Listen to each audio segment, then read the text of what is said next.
I speak to Adam, who's dialed 03717223344. Now, we've had 3 unhappy callers. The last one there was happy. I've got a funny feeling Adam, the Birmingham City fan, might be less so. I don't know how much more we can take, to be honest. We didn't lose. You didn't lose, eh? You didn't lose, Dogies. Oh, I tell you what, on current form, we deserve to be relegated. I mean, we've gone from, 6th to 20th since appointing our no-fear manager. And if you'd have seen the back four today, trying to play out from the back against Bristol City. All right, they're on current form, but honestly, they look like rabbits in their headlights. It's just like, it's a one-trick pony. You've got to play out for the back. The players haven't got the ability. Rudy's a shot stopper and a kicker of the ball the whole length of the pitch. Honestly, if you get to see the highlights, you just watch it back. He's obviously told they've got to do it, but they just haven't got the talent, and the crowd's getting so frustrated. I mean, you've got the people from the executive seats shouting down at the back of Rooney, telling him, what are you doing? I mean, honestly, it's just pulling the pressure on. And in fairness to the crowd, they kept with the team. The ground looks great now.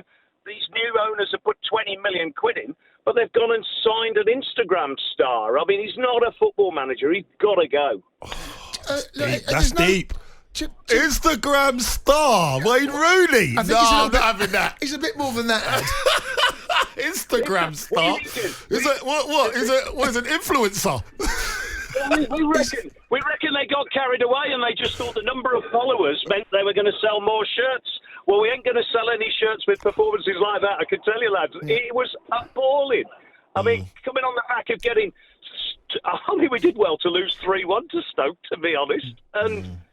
it just seems to be, if we've got a team, a workman-like team, they're turning us over. When people are coming at us, we've got a chance on the break. But honestly, the defence at the moment, it's gone from hero to zero in a few short weeks, and there's only one common denominator, and it's Wayne. Ed, there's no question that things have not gone the way that Wayne really wanted, or you wanted. And John Eustace, he had 2 wins on the bounce before they sacked him, and left you in a pretty stable place, and really in and around those playoff places where you probably felt you should be. Right? Is that fair? Well, look, to be honest, we felt we were overachieving at that particular point. There were some mixed performances, but what he did was play to the players' strengths that he's got. Wayne's come in there. We are not Man City. I can tell you now. And he's trying to get them to play like that. Well, he's thrown it in the bin now, to be honest. I mean, if he'd have persisted with it, I could have understood it. But he's obviously realised after... however many games, 14 games, whatever number of points it is, and it ain't double figures, that it ain't working. Well, we could have told him that after he tried it 2 or 3 times. So, listen, Ed, what do you want now? What do you want to see going forward, going into the new year, turning over a new leaf? What do you want to see? Well, what we're worried about at the moment now is the relegation battle. We're down to 20th now, and we're on current form. We're right down in the bottom 3. That's where we are. Well, you're just 7 points. Just 7 points out there. QPR picked up a point tonight.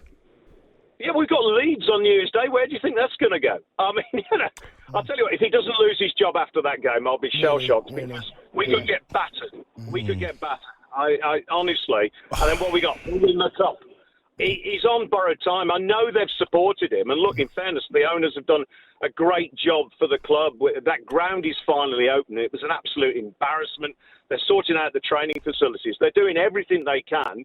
But I think they've just picked the wrong man, to be honest. I mean, it's just the fans have had it. So you've got no hope with Wayne Rooney at the helm. No hope. Is that what you're trying to say? So the thing is, he's brought in all these people around him to coach. There just doesn't seem that engagement with him and the players. And it seems to be it's his way or the highway. And if you do get to see the highlights, please watch it. Every goal kick, I ain't joking. They're trying to play it out, but it's like telegraph to the opposition. They're just pressing harder and harder. I mean, we're struggling to play the ball outside of Bristol City. It just comes back into our penalty box, and it's like the Alamo, really. I mean, we did well to score 0, and we did well not to concede tonight. And look, I wish I could say something that's going to cheer you up. No, there's nothing cheering him up. What can cheer you up, New Year? Well, really, to be honest, we just need some changes. I mean, I hate to say it, but if we do get stuffed by Leeds, maybe they'll make the big decision and we'll have something to look forward to next year. But at the moment, so basically, you want to get thumped. You want to get beaten on New Year's Eve. You want to get spanked. That's what you want. Is that right? listen. It's like the Tories, isn't it, really? Do we need a good kicking to get it started? Listen, appreciate the gallows humour. Top man, Ed. Happy New Year. Cheers, mate. Take it easy, guys. Cheers, Good New mate. Year. Cheers, bud. Yeah, Thanks for calling talkSPORT. It's hard down there at the moment, isn't it? I mean, I don't know what we can say to some of these callers, mate. Yeah, like There's nothing to say. to be honest, that I can understand where some of how the Brum fans are feeling. They was in a great position, and now they've plummeted down to Yeah, they are. 19. Yeah, they're it's up unheard against them, of. mate. Yeah, It's they unheard are. of. On AM, on DAB, via the talkSPORT app and on your smart speaker. talkSPORT.